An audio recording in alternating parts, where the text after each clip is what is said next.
Hoje, vamos falar sobre uma das mensagens mais profundas e inspiradoras do livro do Apocalipse, a Carta à Igreja de Esmirna. Essa carta, que é a segunda das 7 dirigidas às igrejas da Ásia Menor, é encontrada em Apocalipse 2.8:11. Ao contrário de outras cartas que trazem elogios e críticas, a carta à Igreja de Esmirna é apenas encorajadora e cheia de promessas.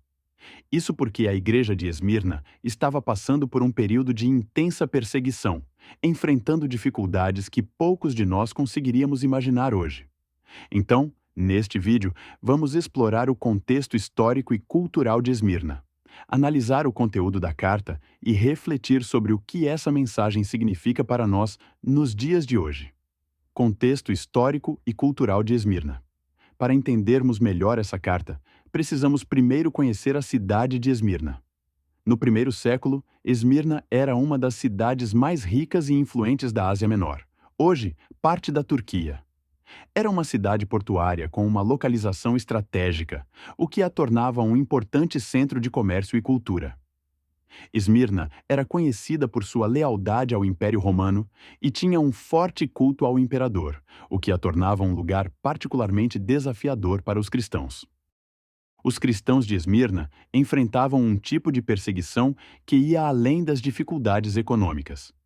Eles eram socialmente marginalizados, perseguidos politicamente e, em alguns casos, martirizados por sua fé. A adoração ao imperador não era apenas uma prática religiosa, mas um ato de lealdade ao império. Recusar-se a participar desse culto era visto como um ato de traição, o que colocava os cristãos em uma posição extremamente perigosa. É nesse contexto de extrema adversidade que a carta de Jesus à igreja de Esmirna chega, trazendo uma mensagem de encorajamento e esperança. O início da carta. A identidade de Cristo. A carta começa com uma introdução poderosa sobre a identidade de quem está falando.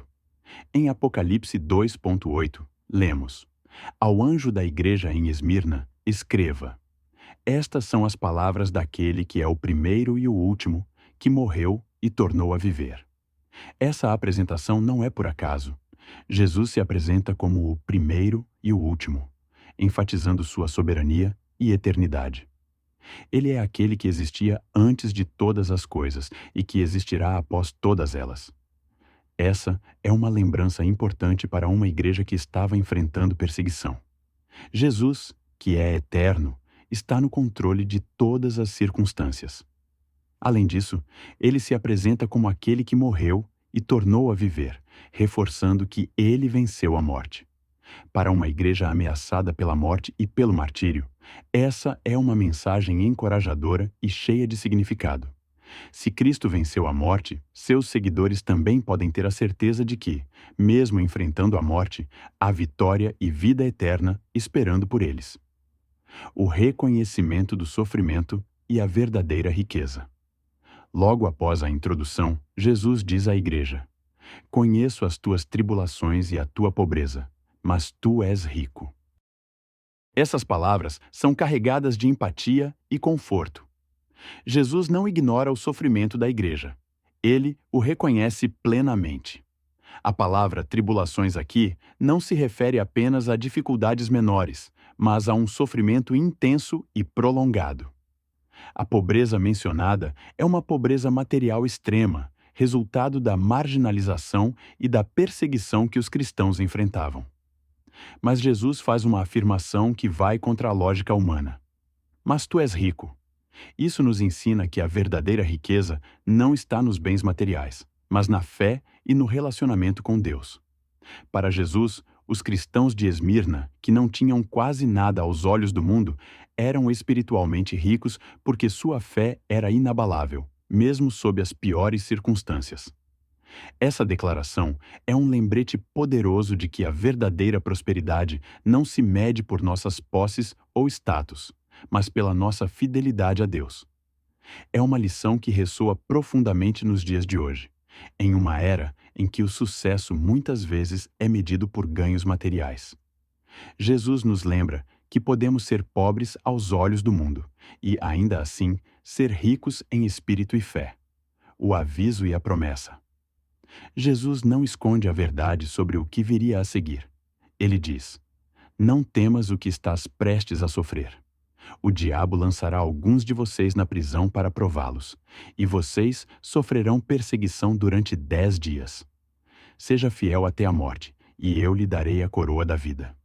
Aqui, Jesus faz uma advertência clara de que o sofrimento ainda não havia terminado.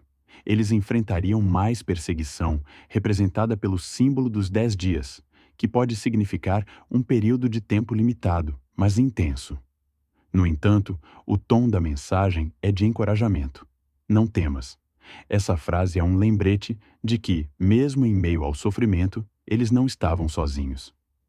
Deus estava ciente do que enfrentariam e os acompanharia em cada momento dessa provação. A promessa que Jesus faz é de extrema importância. Seja fiel até a morte, e eu lhe darei a coroa da vida. A coroa aqui não é um adorno de realeza, mas uma coroa de vitória, como as que eram dadas aos vencedores dos Jogos Atléticos na época. É uma recompensa pela perseverança, pela fé inquebrantável, mesmo quando a situação parecia insustentável. Jesus promete que, mesmo que a perseguição leve à morte, a vida eterna os aguardava. Essa promessa ecoa o ensino de que a vida em Cristo transcende a vida terrena e que a morte não é o fim, mas uma passagem para uma existência gloriosa com Deus. O significado para os cristãos de hoje. O que essa mensagem diz para nós hoje? A resposta está na forma como enfrentamos as dificuldades e as adversidades.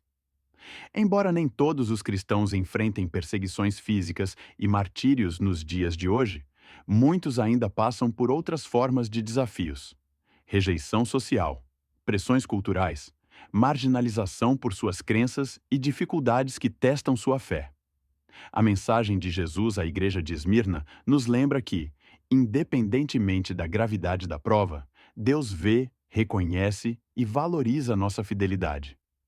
A verdadeira riqueza, como Jesus nos ensina, está em viver uma vida de fé, mesmo em meio às lutas.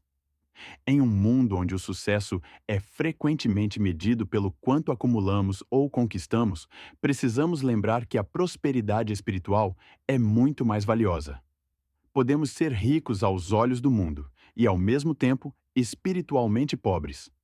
Ou, como os cristãos de Esmirna, podemos ser materialmente pobres e espiritualmente ricos.